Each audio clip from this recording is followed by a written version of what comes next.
This is the Legion. It's okay and I got no shame, I'm lifted. This propane is I ignite flames, I'm gifted. It's no games, gotta keep going until I get it. Non-stop motivation, the purpose is to win it. I'm out here, say that I'm out here.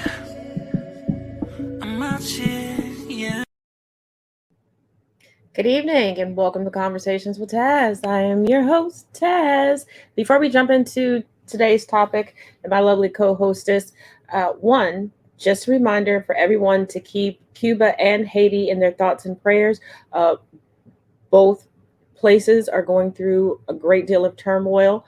A lot of it has to do with embargoes and tariffs that have been put on them due to COVID-19 and policies stemming from the United States. So it's the least that we can do by putting our support behind them. Now, without further ado, let's get into tonight's topic, Black owned but not pro-Black. And let us bring on the co-hostess with the mostest.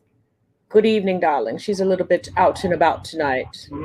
Yes, I am. I'm out and about. I'm just trying to get myself together before I go back. Before I go back inside. Okay. But we had started talking about the conversation before, and this topic actually is the brainchild of my wonderful, beautiful, gorgeous, intelligent co-hostess. Being Black owned, but not being exclusively pro-Black.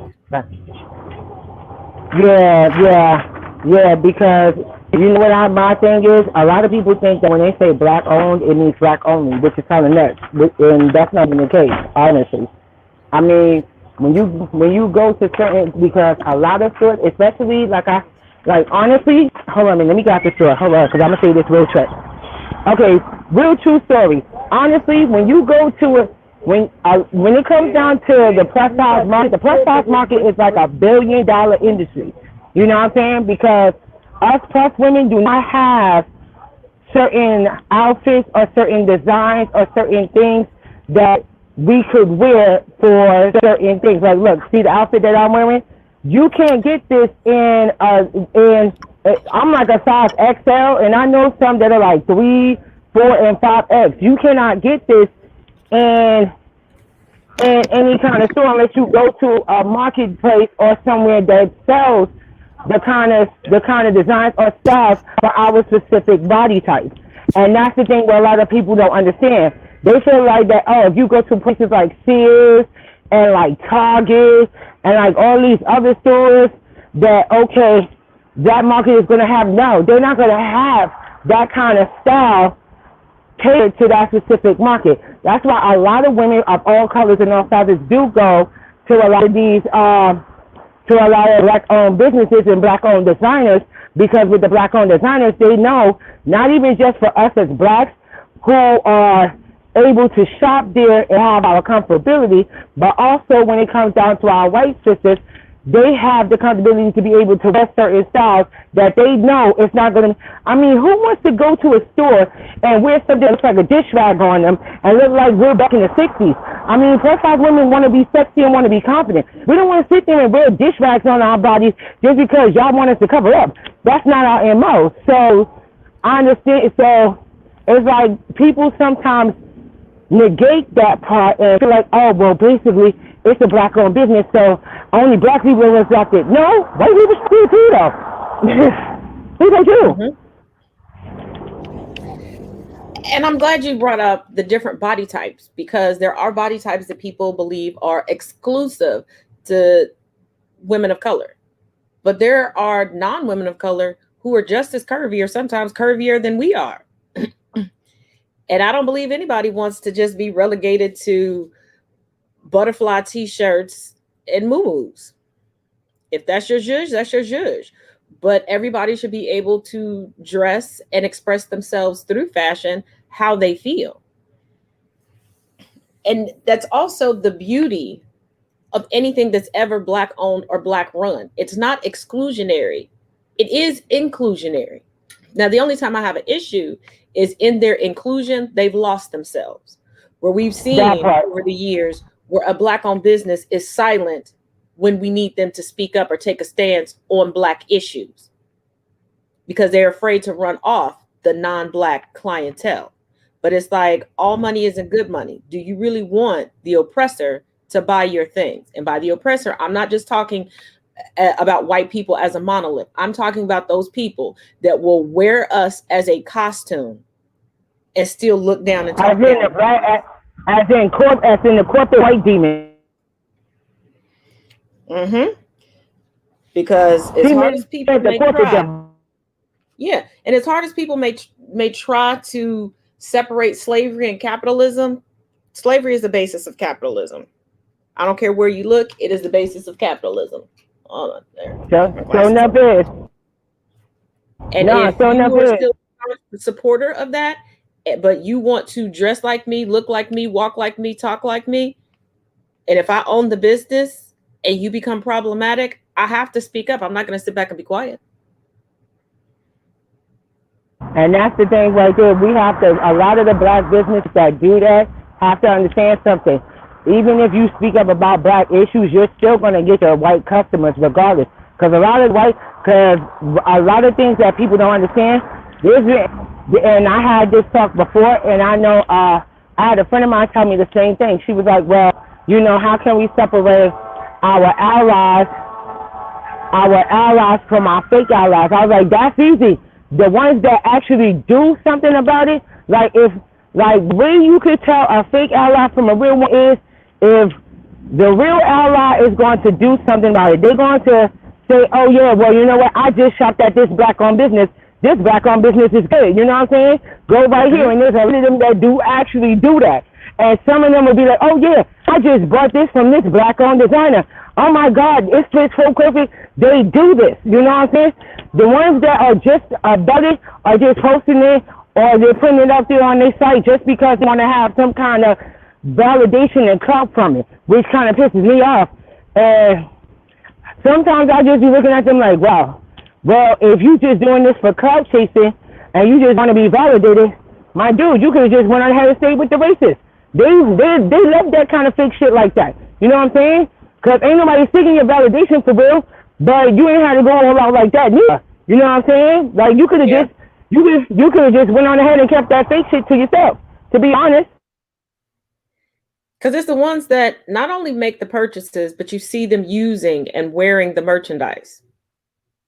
I'm saying they wear the merchandise and be actually having the merchandise on. They do, and it's a lot of them that actually do be buying. That's why I said when it comes down to the plus size industry, especially, they feel like when somebody says black owned, that means black only. Nah, you do not know that a lot of it, even the models that I have worked with are white white models who I've worked with that actually buy from black designers for real. Like they literally sit there and buy the outfits because these outfits make them feel more confident than it would when it comes down to this regular market. Even now with Victoria's Secret is body inclusive. It's not even body inclusive. Their body inclusive to them is if you're a fucking size 8, a fucking size 6, 7, or 8. That's their body type. But see, if you go to there's another prime example, Kelly's Closet. Kelly's Closet caters to sizes, when it comes down to plus size lingerie, she caters to sizes from size 1X to about 5, 6X. And it's about a bunch of white designers. It's a bunch of white models. There's a bunch of white women that buy from her all the time. They buy from her site by the dozen. I know that for a fact. I've seen that on good.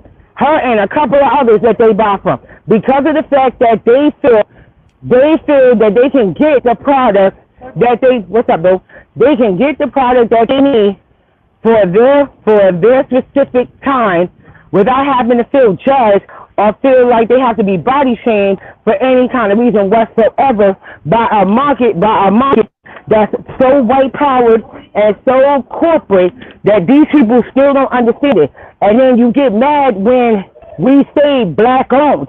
Why? Because it is black owned.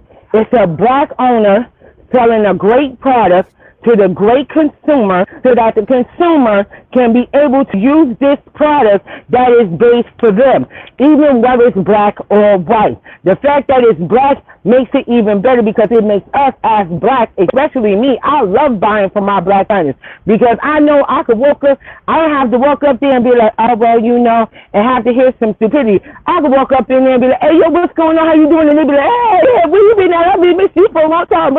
You know what I'm saying? It'd be a regular, it's like talking to a regular person that I probably done dealt with, that probably was my best friend in another life somewhere. That's how it is. And what I also find funny is that, especially with Black fashion designers and Black boutique owners, there is an understanding that men and women come in all different shapes and sizes, have all different types of styles. And I've noticed you can go into a Black boutique and see a little bit of everything from very conservative to very, very couture, because they know there's some people who live a couture lifestyle and that's their fashion every day. But for those palm colored people that created capitalism, you go into their stores, they make it for a specific body type, which decreases their economic market and their ability to sell, which I think is ass backwards as hell, because they know when they go home or they're at their cookouts, at their barbecues, at their family functions, they can look around just like we can and see an array of sizes just in their families and friends. So you would think they would smarten up and expand what they have to offer, but they don't. And then complain that Black businesses are pushing them out of the market, where really they're walking out of the market themselves. Yeah, that part is crazy. And then they fail to notice that when they walk out the market puts it less on us who want to buy the product, whether Black or white. That's what they fail to forget too, because we need that product, and we need that product to be able to be sold so that it can fit us. Because like I said, a lot of even with the food we eat, when it comes down to black-owned restaurants, same thing. Like, not everybody wants to eat McDonald's, Burger King, or fucking any kind of white stuff. There's certain white businesses or white corporate businesses that don't sell natural foods that is good tasting. They want to give us vegan shit. Not all of us is fucking vegan though. Like, I mean, we don't, like, everybody has different tastes, different styles, and different things. Like, for instance, you go into a restaurant that's owned by one person, by white person, of course. You go there, they want to tell you, oh, well, you can't, they did this to a certain amount of Black people. Oh, you can't wear this because, you know, this is not the place for it. But you let a white person wear this kind of outfit when they went to your restaurant. That makes it feel kind of, you know, awkward. And that's a bad thing. And, you know, and then they wonder why their business is failing. Your business is failing because you giving yourself to an inclusive for what? This is what is called a business market. Your job as a business owner is to negate to all positions, not just one. Not just, oh, I'm going to cater to my white customers, but I'm not going to go ahead and make sure the safety of my Black customers is okay. Like, what the hell? Mm-hmm. And I've noticed, especially when it comes to restaurants, it's very hard, and it's becoming even harder to spend money at traditional restaurants, restaurant chains, or anything that's white owned because of portion size. If you're going to charge me an arm and a leg for some stuff that's going to be bland that I got to fix with the seasoning that's on the table, but I can go down the street to Sammy's and spend $10 and eat tonight and tomorrow off of that one portion, that's where I'm going to go. For some reason, white corporate America sees everyone as this big and this big only, and that everybody can be satisfied with kid-sized portions. That's why I don't go to certain restaurants. I'd rather go to restaurants that I know. I'd rather go either to a restaurant that I know is Black owned, or I'll go to one, you know, we Afro Latinos. So I'll go to one for my own crew. Because, I mean, At least I know when it comes down to us Latinos, we eat shit. We get portions bigger than our arm. Half of the time, I can't even eat half of it. I have to wait till the other half is to the morning. So at least I, and it could be one. It could be one. Like for instance, I went to. I don't know if you saw the video that I had. I had went to the African restaurant that's down the block from my house over there downtown. They portion size is like real big. I had an goosey soup. I had the goosey soup and the fufu. The fufu and goosey soup. That shit was so good and it was so big. The portion was real big. I'm like, you know what? I'm gonna go back because I really want to try. And I said, yo, I'm going right back because I wonder how they. Because I wonder how they whatchamacallit taste. I forgot. They jollof. I wonder how they jollof taste. I said I'm going right back for that. Trust it. I'd rather go there because at least I know I'm comfortable. And mind you, when I got there, it was not only comfortable, the staff was nice when I went in there. And they was like, so you wanted the TikTokers. I'm like, yeah. She's like, oh, okay, cool. All right. You know, she was real nice. And she wasn't just nice to me. There were some other girls that showed up right after I did, and she was nice to them too. It's like you get a nice ambiance when dealing with Black-owned businesses. That's the thing. And I'm glad you brought that up because I'm tired of this stereotype and this stigma that when dealing with Black-owned businesses, all you get is poor customer service, poor this, poor that. And I'm like, no, but isn't it amazing that the people who complain about getting poor customer service are poor customers? Like they're the worst customers you could ever have, but they're expecting the world from somebody. If you come into my establishment cussing me out and making other patrons feel some type of way, yes, I'm going to ask you to leave. That doesn't mean that I'm giving poor customer service because of the color of my skin. Some of the best customer service I've ever gotten have been from non-white establishments.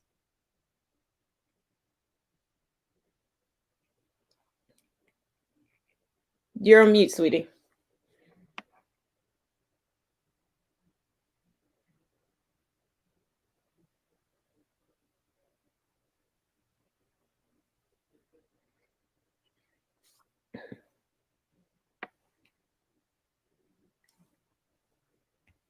Okay. We'll just wait for her to adjust her volume. But tell me how you all have felt regarding your interactions with Black-owned businesses as well in the comment section. Yeah, because I would love to hear how everybody's experiences is, because I know that when it comes down to the experiences, not every. I mean,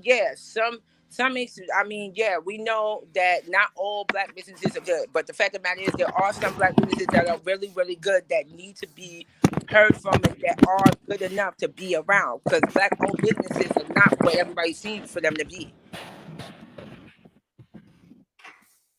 Yeah, and that's very true because. And what really, really gets me, and it really bothers me, that every time, because we all know, no matter what type of business you have, there's always that customer or five that wants something for free. So they'll pretend like they haven't received it, pretend like it was damaged, want a full refund for anything.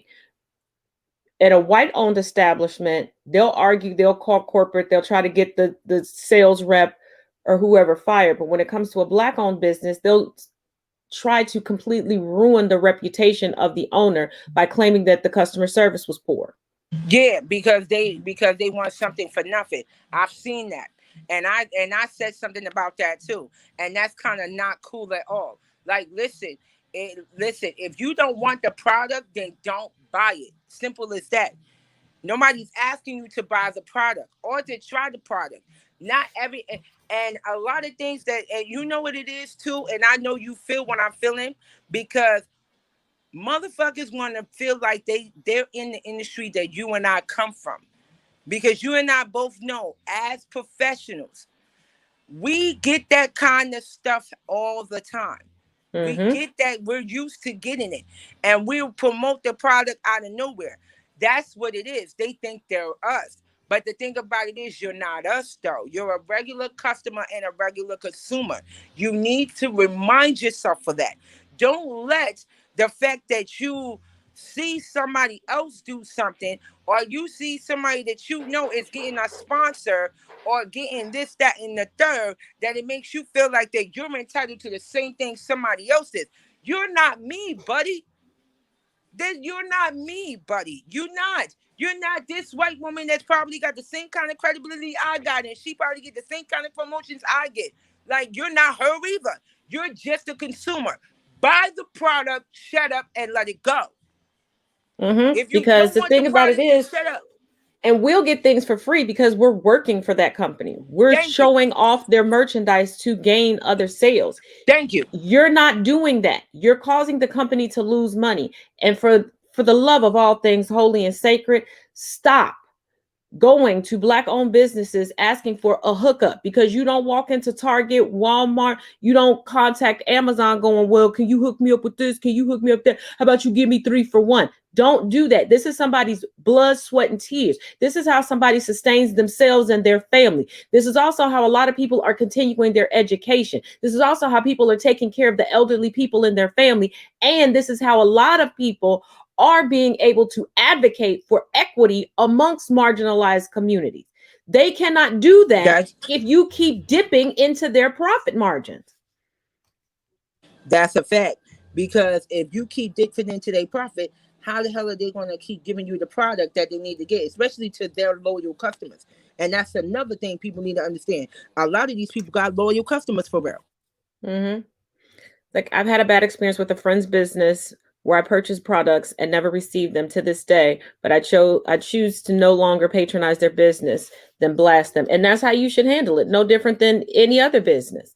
Yeah, that's right. Yeah, of course. You're supposed to, like I said, we know that there's a lot of Black-owned businesses that are bad. Believe me, we know. But we're not talking about the bad ones, because the bad ones, they do need to be held accountable for what it is. But we're talking about the good ones that really have good product, that really do treat their customers good, and still get the same fuck scenario that they get on purpose for no reason. Just like there's a Plus boutique owner that's not even here. And she I don't know if you saw her on TikTok. She got a whole phrase that she says.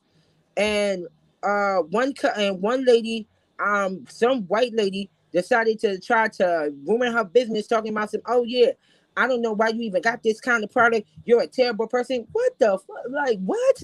Girl, what are you doing? And then come to find out the girl is a business owner herself. So basically, you about to ruin your business to mess with a Black business owner. Really, dude? You that dumb. And so people act as if there aren't. First of all, there's bad businesses everywhere. You can think of any category of business, regardless of who owns it and who works there. There are establishments, when you hear the name, you're like, nope, they have a long-standing reputation of dumb stuff. Like, there's a woman who I attempted to do business with once because she was selling her products exclusively off of Facebook. Before I could even place the order, the back and forth, the secrecy, the everything else turned me off. This woman was not a woman of color whatsoever. And I'm like, I guess you just don't want my money. So I gave up. Then she started inboxing me. It was just horrible. And she was like, well, I can send you a sample. I can send you a sample size. And I said, okay, that's fine. I've been waiting 6 years for this sample size. Hence, I never placed an order. Yeah.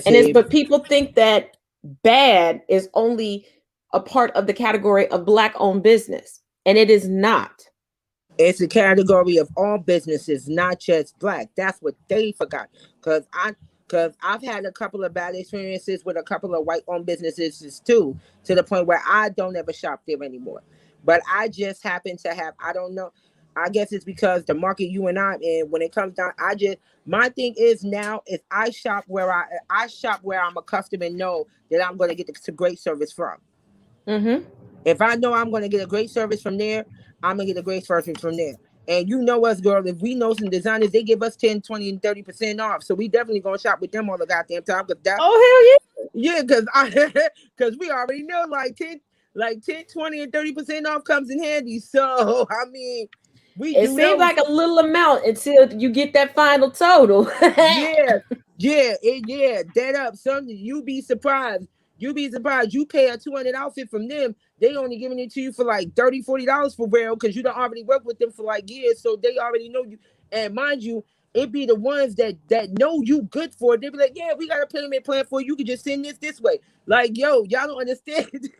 When it comes down, yo, we know this. You know what I'm saying? Mm-hmm. But what we saying is that you can't feel like that you gonna get that kind of settlement the way we get it. It's just saying that, yeah, you're gonna get the service that you need if you stick to what you know. If you know that this designer or this brand or this person that you deal with, it's great business, stick to what you know. And that's what I've been doing. I stick to the people I know, because I know, okay, I'm going to get the service that I know I'm going to get. Sometimes I get better service, and sometimes I get better service every damn time. So, and I shop from a couple of white owned, and I shop from a couple. There's some white owned businesses that I don't shop with, and then there's ones that I've shopped with for a long time, to the point where um they'll if they feel like my product did not show up the way it was supposed to show up, they'll replace my product, no charge whatsoever, just because Mm-hmm. they know, okay, something might have went wrong and that product didn't get there, and they'll replace it if they know that. And they know me. Sometimes if I got it, I'll be like, oh, thank you, I just got it, it got here, you know what I'm saying? But if it didn't get here, they know I'm gonna tell them it didn't got here. So there's that. But like I said, it's just me personally. I stick to the people I shop with and what I know. If I shopped with you for a long time, you already know I'm gonna shop with you again. It's a couple of spots actually I want to shop again from, because because I haven't shopped with them in a minute, but I know to shop with them. I know if I go shop with them, I'm gonna get the product and the service that I need from them. That's just Yeah. it. And now let's touch on something that I know is gonna get a little sticky, icky for some folks. But I know that there are some black celebrities who are also black business owners that a lot of people worship, but they ain't shit because they're not really for the community. And they product ain't shit neither. Let's start with Sean, whatever he's calling himself now, Combs. Oh no, all his products failed. Never mind. You can take the lead with that one. Because my thing is, I'm still waiting for him to say anything regarding a black issue. I'm still waiting for him to show any respect towards a black woman.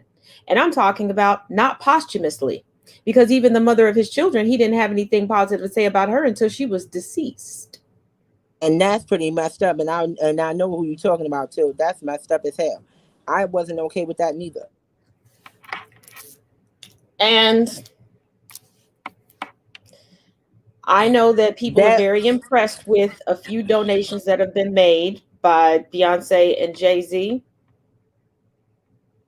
but we don't need things done behind closed doors. You have powerful voices. When are you going to speak up? no, Because that and you whole debacle regarding football and them supposed to be taking over the entertainment for halftime at the Super Bowl, but JayZ giving a very all lives matter-esque response and statement doesn't set well with me. That's not what we need. You can't be black owned but not pro-black. Go ahead. I was about to say, I didn't even know he did that, because at one point he wasn't, him and Beyonce wasn't even like that. At one point they were speaking up on a lot of issues. They was at one point. So I don't know when in the world did they stop doing that. That's kind of new to me though. It was new to me because I was looking like, okay, yeah, they're still donating. That's great. That's great. But then the conversation, it's like when they made a certain level on the Forbes list, things got real quiet. That's probably what it was, because they were speaking up real hard. Yeah, they were. They were speaking up hard about everything. They were speaking up about, they made statements about Black Lives Matter. They was making statements about the protests. They was donating. They one of the contributors that donated to all the George Floyds and everything like that, the Sandra Bland's and all that. They was speaking real hard. They was on it. They was on it more than John Legend and his wife was. That's Yeah. how on it they was. And that's why it just shocks me. And maybe they will get back to it. I don't know. But I will say there are a couple of people who I personally am not fans of theirs, but I do respect them. Not just as activists, but especially as business owners, because they're doing a whole lot right. I'm not a fan, but I have to give respect where respect is due. LeBron James. Once again, not a fan, but I have to give respect where respect is due. One. Tyler Perry. Tyler Perry's another one too. I'm not personally a fan of all of their work, and I'm talking like work as far as a career. But their activism, they sure as hell will be showing up front and center for black people. They sure as hell will. Right, their activism and everything else, and they do set a very good blueprint for how to be successful in business. Period. Because they navigate the business world not necessarily as a black person, but as an intelligent person. As a matter of fact, that what stunts us. As a matter of fact, speaking of Tyler Perry, he's the one that put Keyway on. Blame it on Keyway. He's the one that put Keyway on the map, and Keyway ended up getting his own black business and ended up getting his own black business and ended up putting other black people on the map. That's another reason why you have to pay homage to fucking Tyler Perry for real, because he's the one that put Keyway up. And see, that's the thing. When you know what, I'm just going to say it how it is. People can get their feathers ruffled if they want to. White-owned businesses are pro-white, meaning they will teach their legacies to keep up the business. Black-owned businesses need to become more pro-black. And I'm not saying become exclusionary. I'm saying teach fellow legacies to hold up the business. And your legacy does not have to be related to you. Because Denzel Washington was not related to Chadwick Boseman when he helped Chadwick Boseman get into acting camp. You have a lot of things that say and Swiss Beats helped every fucking black musician and DJ there was. Swiss Beats did. He still does. As a matter of fact, he had a whole scholarship fund for DJs. Him and a few others. And it's like you have to learn, just like in a book that I read and taught on called Stamped from the Beginning. Anybody who hasn't read that, please get it. It's a thick book, but it is a very good read. And I suggest take your time and really take it in. But there's one thing that has stuck out with me since the first time that I read it.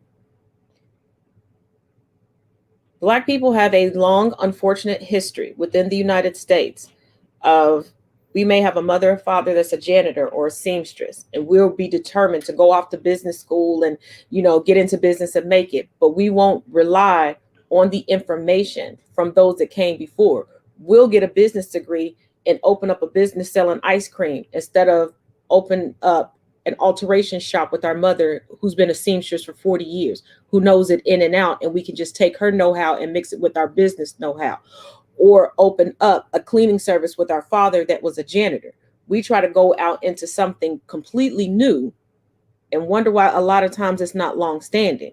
Because even the people that I mentioned, I've watched plenty of interviews with them where they talked about the businesses that they had. They watched other people in their family work those businesses. So they're able to navigate and make incredible choices and decisions to sustain and to elevate their businesses because they're drawing on the former employees. Because what better way to have an incredible business if, one, you have a great product or service to put out, but two, you treat your employees like they're human beings, give them livable wages, and make sure that they are in a good mental state to come to work. Because we all know we're all human. And I'm sure all of us have at least had one crappy job where you hated it and it showed. No matter how sweet or nice of a person you are, when people saw you at work, they probably didn't believe it. That's why you know who else I give respect to? Wale and Kendrick Lamar's ass. Those two. And Wale put somebody else on before that. I forgot his name, but Wale put somebody else on before he died. I forgot who the guy was, but Wale put him on. Wale and him was mad close before he died. Respect to I forgot the name. If I go back and look for the name, but it's him and Kendrick Lamar Kendrick Lamar put a couple of people on too. That's what I get what she's saying. Great Nipsey Hussle, incredible businessman that not only helped his community but helped teach other up and coming young Black men how to not just break into the industry, but how to have businesses on the side and how to place your businesses in your own communities to give jobs and to stir up the economy in that community. Because part of being pro-Black is not running from your communities. Because just like you have it's the about opportunity uplifting to and make building. money, yeah, just like you have opportunity to make money from your business, you have the opportunity to allow other people to make money by allowing them to work for you, allowing them to be your distributors, allowing them to be your delivery personnel, allowing them to be your cashier, allowing them to be Actually your putting them on intern. and making them a mentor so they know exactly what the business is, so they can be able to do what they need to do, basically. And Black business owners, please reach out to your local high schools and colleges, sororities and fraternities a lot more and get you some interns, because there are students hungry to learn and do the work so that they can learn, so that when they come out of school they can walk into better positions because they already have experience. Because what does everybody ask for over everything else? Experience. You could graduate, go to school straight through and get a master's degree and still won't get that great paying job, because what? They want you to have years of experience. So go ahead, get you some labor that's generally free because they're interning, and allow these up and comers to get the experience. Because the white folks do it all And the time. black owned boutiques and black boutiques and black designer owners, y'all need to go into these fashion institutes and do the same thing, because they sewing skills is coming from you. So they look up to you. So you might as well just do that. Mm-hmm. Because that's what white people are doing. They're sitting back, and a lot of people go, well, maybe such and such and such and such can't afford to intern. If you can afford to go to school, and I'm saying starting in high school, you can afford to intern. Because the difference is you can intern over the summer. Take basically the same schedule, same amount of hours you would take in class, and get real world class going. That's actually a fact. Like, we have to stop allowing ourselves to have excuses and then be upset when we can't achieve equity, because nobody's going to give us equity. We have to achieve it. And this is one way. And since we have been painted as crabs in a barrel for so long within the United States, we have to show them we have never and will never be crabs in the barrel.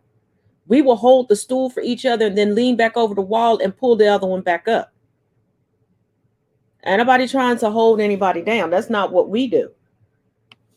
Because when have you seen, have several movies been made or series been made where black folks are killing other black folks because of somebody's business is doing better? When have you ever seen black folks sabotaging somebody else's business because somebody else's business is doing better? As a matter of fact, you only see that shit from white folks, for real. Oh, and Bird said, I had 2 interns and got pissed off because they weren't getting paid. So I felt bad, gave them a salary, and they quit school because they already had a career with you. And that's the beauty of it. Because some people are offended by the days of when it was called grandfathering, where you could be grandfathered into a position, meaning you could have started off in the mailroom or as a janitor, and then slowly but surely they would teach you a skilled trade that now they make you want to go to vocational school or to college to get a certificate about. But I fully believe in, let's go back to the grandfathering, because there are some people that may not have the time, the energy, or the money to go back to school, but they have the mental capability, they have the will, they have the desire, they have the drive. And I'm sorry, if you are qualified and I can teach you a position to do, when it comes to me, I don't care about a certificate. Unless it's something that's legally binding that you have to have for us to turn over to the government, I don't care. If I could teach you how to do it and you're willing to learn how to do it, come on. That's why a lot of black men are pissed off at me, because they be like, oh yeah, I could, oh yeah, you need a strong black man to unscrew your light bulb and take the hinges off your door. No, the fuck I don't, nigga. No, the fuck I don't, nigga. I was raised by a black though. I was raised by a black-owned business construction worker and a contractor. My dude, I'm good. That nigga raised me since 12. Yeah, my thing is I virtually everything except for certain large pieces of furniture in my home, obviously, I've put together. I'm the handyman around here. I put together my air conditioning and all the TVs. Me and my sister. Yeah. Yeah. And ooh, hold on, wait a minute. Bird. Your kids don't want your business. You know what? They may change their mind. They might. And here's the thing. This is why I say that, because many, many years ago, I dated someone who, and I originally met him as a teenager because his grandma and granddaddy had like this corner store that I could walk past because my middle school was close enough that I could walk back and forth from school to home. Like I was so close. I was one of those kids you couldn't get a bus, and it was fine. And normally about halfway, by the time I passed his grandparents' store, either my dad was coming home from work or some various family member would pick me up. So it was cool. And their store kind of reminded me of a New York bodega where, you know, you could get a sandwich, you could get pretty much anything. You know what I mean? He got older, and of course, his grandfather passed away, and his grandmother just couldn't keep up that business anymore. She said, "Do you want the business?" She's like, "You don't have to pay me anything. I can just sign everything over." He said no. They sold it. He took the money. Years later, he realized that one-time payout was bullshit. He could have been his own boss and had residual money coming in. He did get smart enough because when his grandmother left the store, she started a cleaning business. He did attempt to take over the cleaning business, but the clientele that she had created was mostly women and mostly older people, and they just didn't feel comfortable with him there, especially after we broke up and I could no longer sit there and chit chat with the ladies and keep them comfortable. But they very well may change their mind, because as people get older, they start to see different things, and especially when they realize that they can have employees and they don't have to do everything their thing on their own. Here's the thing: the black man could have just went on ahead and did it himself if he would have just learned that when it comes, because I've seen black men in like women boutiques that are mostly for women customers. If he would have critiqued it in a way where it let them understood what it is, so like you said, women, with us women, we want somebody that makes us comfortable, that we can talk to. If he would have did that way, he could have still been good though. He could have, but the thing about it is, when I was trying to help him convert that over, we had a very abrupt breakup because of him. And because he was hemming and hawing with a lot of customers that started calling me, he screwed that up. But Bird, they may not like dealing with tenants, but you can tell them that's what property managers are for. Sit back and collect them checks. Yeah.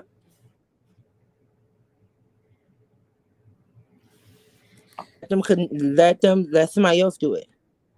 So we need to get involved with and let them know generational wealth. We need to say, yes, we do. And that's what we were talking about, that, you know, get the internships going, reach out to, like I said, starting at high school. Like I started interning at my mom's company from middle school all the way through high school and some college.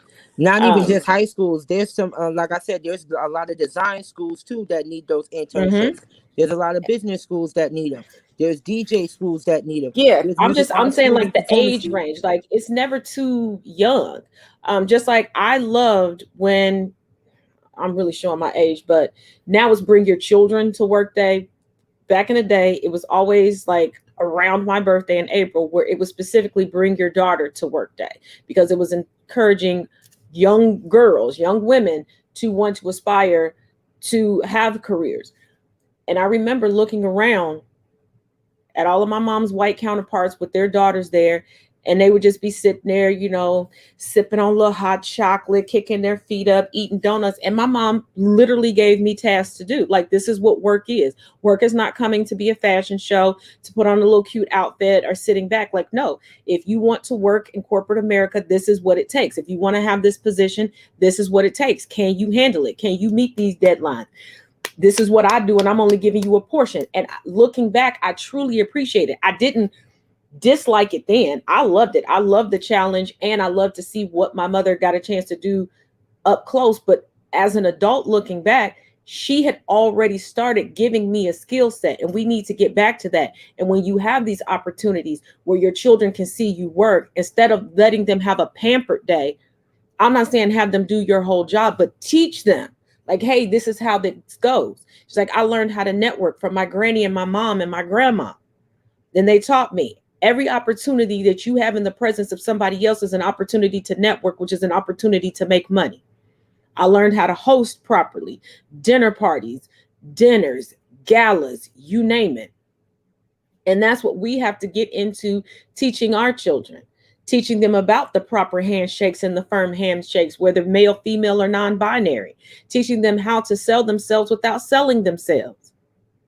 And the biggest sales tactic is you never bring up your competition. There's that. And then there's another thing, and it's a good thing you said that, because that's how I was able to learn from the stuff that I was able to do as far as modeling and learning how my business trade is and learning how to connect with the designers, how to speak. You know what I'm saying? I like, honestly, and I'm going to make people laugh because it's really funny. I have two different voices. I literally do. There's this voice that everybody hears me where I'm just like, well, you know what I'm saying? I'm good. And then there's one where I'll be like, well, hi, how we do? Oh, okay. Well, it's so nice to meet you. I just understand clearly how this works. Like, I'm definitely like sometimes I switch. Oh yeah, we are both definitely the queens of code switching. Yeah, like my code switching is for like I know. It's called knowing.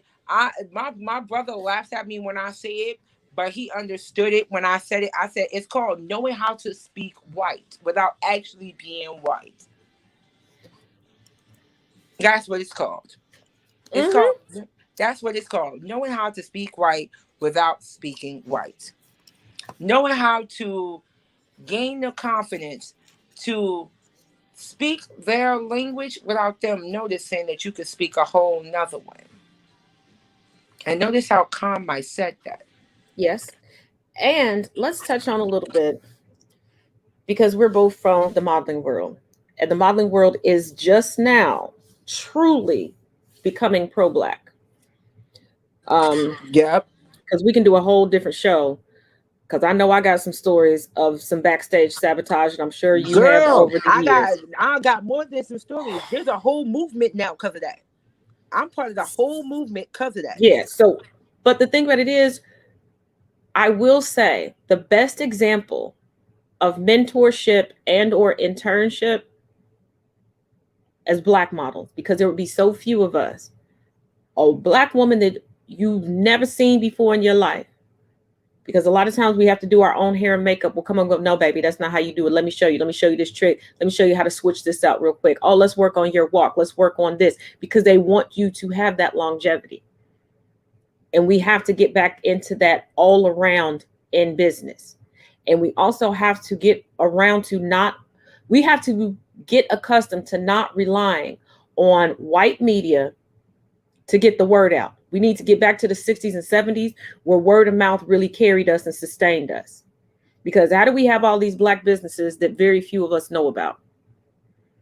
That should be the topic of our conversation all the time. That should be plastered on all of our social medias. And with that, here's a shameless plug. Let's not forget that there is Taz merch, link in my bio, tazism.com. Free shipping with Taz77. That part. And don't forget, y'all need to go ahead and start checking the sister out and start liking on her model videos, because I'm seeing that y'all don't even do that too much, but okay. And you know what? Let's start a movement. Let's start a movement.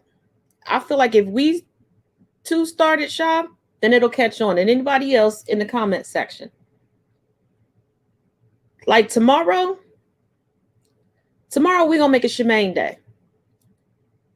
Everybody's gonna go to Shemaine's page. Find your favorite video of her modeling or whatever.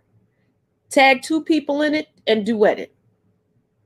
And then on another day, we're gonna find another person to give some love to. Everybody down with that? Is everybody cool with that? You know I'm with it. Because I heard that part. I'm with it. I mean, I feel like that's what we should do. If nobody else is going to uplift and spotlight us, let's spotlight each other. Let's give some people some pats on the back because people are out here working hard. Working hard. Shemaine, let the people know you're at on TikTok. They asking. It's called At Charmaine Holman. I got a lot of model videos up there. I got a couple of trap videos up there. I got a couple of model trap videos up there. As a matter of fact, I'm supposed to be previewing the new photo shoot photos. I haven't previewed them yet, so I'm going to post them up as soon as possible. So that will be definitely up there soon as well. Okay, I gotta ask a question real quick. I know we said we was gonna have this conversation on a different day.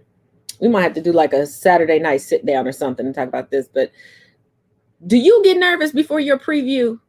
Because like when I have to preview photos, that's like the most nervous time for me. Is that just me? No, I get happy. I get happy as hell. I mean, I'd be happy, but so I'm like, happy as hell. but I'm like, did that pose come out good today? And then when I see it, I'm like, okay, you were stupid to be that nervous. This is.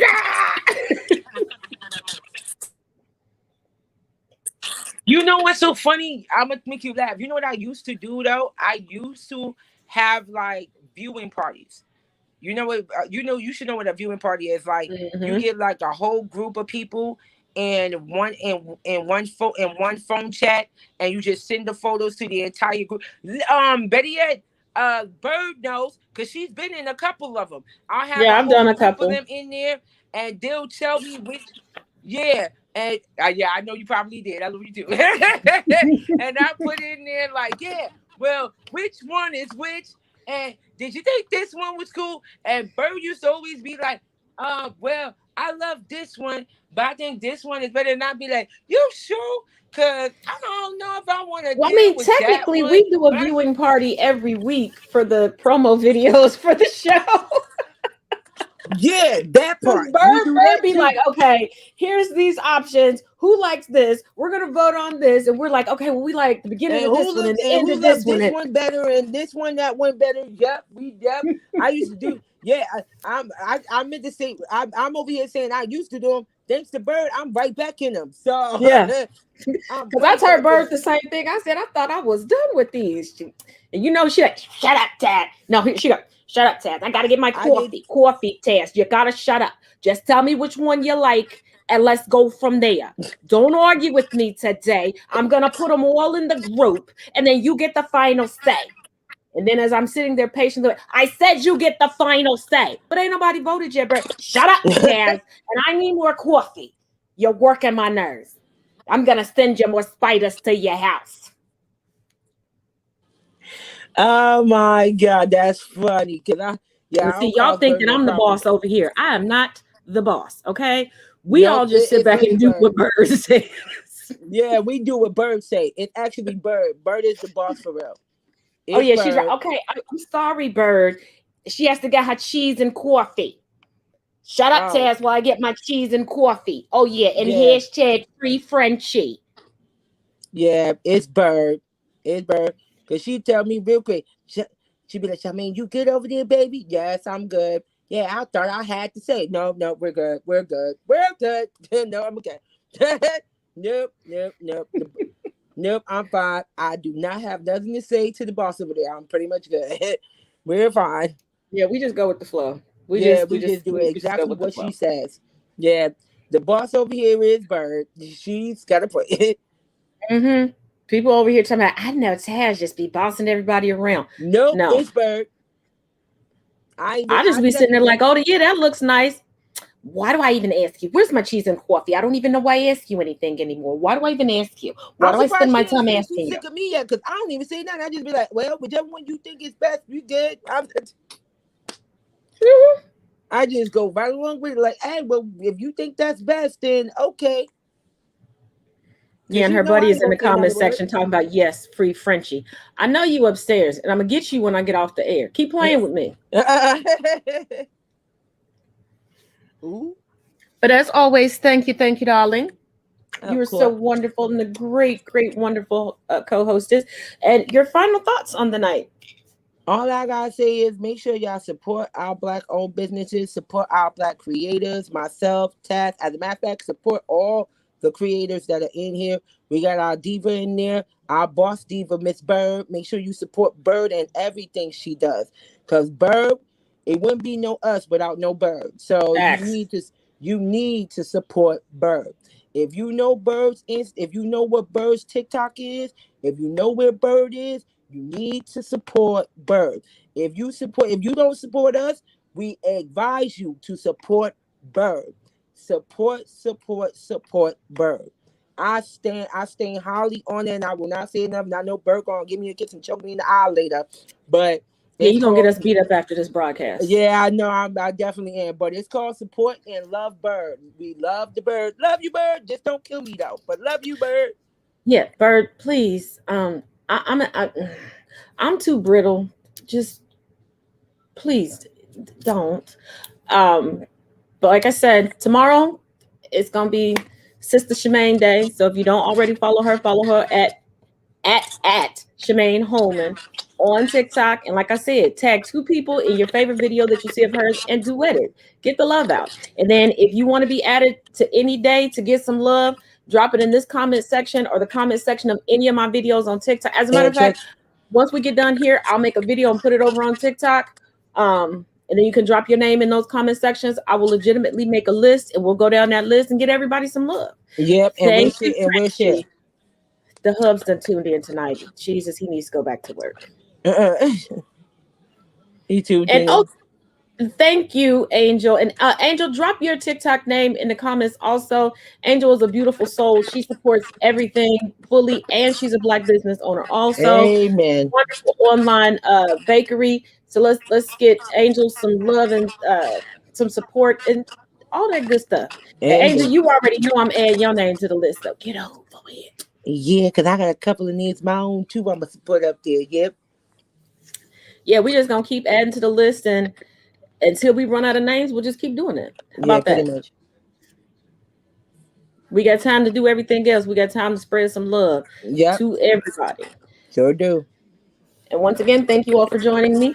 Thank you to my beautiful co-hostess, and as always, each one teach one, each one reach one. Love you all. Till tomorrow.